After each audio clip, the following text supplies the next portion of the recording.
أعوذ بالله من الشيطان الرجيم بسم الله الرحمن الرحيم إنا أنزلناه في ليلة مباركة إنا كنا منذرين۔ محترم بزرگوں اور دینی بھائیوں، السلام علیکم۔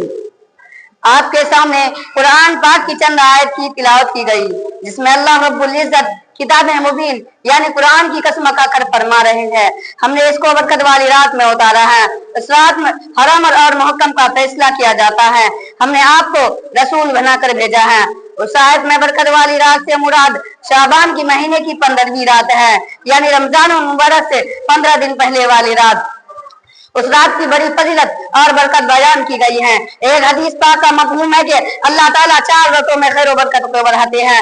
بقرہ عید کی 9 اور 10 تاریخ کی رات ہے، عید الفطر کی رات اور شعبان کی 15ویں رات یعنی شب برات۔ میرے آقا صلی اللہ علیہ وسلم کا ارشاد ہے کہ شعبان کی 15ویں رات کو شب افطاری کیا کرو، یعنی رات میں عبادت، ذکر، دعا، تلاوت وغیرہ کرنا، اور دن کو روزہ رکھو، کیونکہ غروب آفتاب کے وقت ہی سے آسمان دنیا کی طرف نزول فرماتے ہیں اور کہتے ہیں کہ کوئی روزی چاہنے والا ہے کہ میں اسے روزی دوں، کوئی مصیبت زدہ ہے جو عافیت کے دعا مانگے اور میں اسے عافیت دوں۔ کیا کوئی ایسا ہے یعنی رات بھر اللہ کی طرف سے اعلان ہوتا رہتا ہے یہاں تک کہ صبح ہو جاتی ہے۔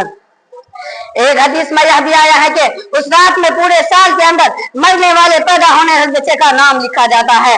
بندوں کے اعمال اللہ کی بارگاہ میں پیش کیے جاتے ہیں۔ سال بھر میں جو روزی ملنے والی ہوتی ہے وہ بھی لکھ دی جاتی ہے۔ یہ بھی فرمایا کہ اس رات میں ملک الموت کو ایک صحیفہ دیا جاتا ہے اور اس میں لکھے روحوں کی روحیں اس سال میں قبضہ کرنے کی ہدایت دی جاتی ہے۔ اس رات میں زیادہ سے زیادہ عبادت اور اپنی گناہوں کو توبہ کرنی چاہیے، کیونکہ ایک روایت میں آیا ہے کہ اللہ تعالیٰ اس رات میں اپنی ساری مخلوق کو مغفرت فرما دیتا ہے، سوائے چند لوگوں کے۔ مشرک یعنی کسی کو اللہ کے برابر ماننے والا، چغل خور، کینہ رکھنے والا، ظالم شرابی، ماں باپ کی نافرمانی کرنے والا۔ البتہ اگر کوئی ان سے سچے دل سے توبہ کرتے ہیں تو اللہ کی شان رحیم سے امید ہے کہ ان لوگوں کی مغفرت فرما دیں گے۔ اسی لیے اس رات کا نام شب برات رکھا گیا ہے، یعنی نجات والی رات۔ اس رات میں قبروں کی زیارت بھی کرنی چاہیے اور وہاں جا کر اپنی موت کو یاد کرنی چاہیے، اور ہمارے جو بھائی ہم سے پہلے قبروں میں پہنچ چکے ہیں ان کے لیے سال ثواب اور مغفرت کی دعا بھی کرنی چاہیے۔ اللہ کا اتنا بڑا احسان ہے کہ اس نے اتنی برکت والی رات ہم کو عطا فرمائی، لیکن دوسری نعمتوں کی طرف اس عظیم نعمت کی بھی ہم ناقدری کرتے ہیں۔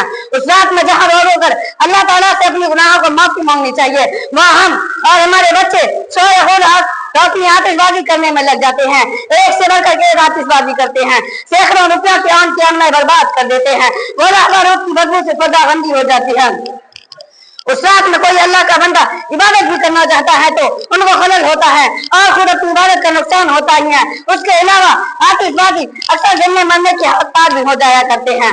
اللہ ہماری غلطی خطاؤں کو معاف فرمائے اور شب قدر کی رحمت و برکتوں میں سے ہم کو بھی حصہ عطا فرمائے، آمین۔ وآخر الدعوانا الحمد للہ رب العالمین۔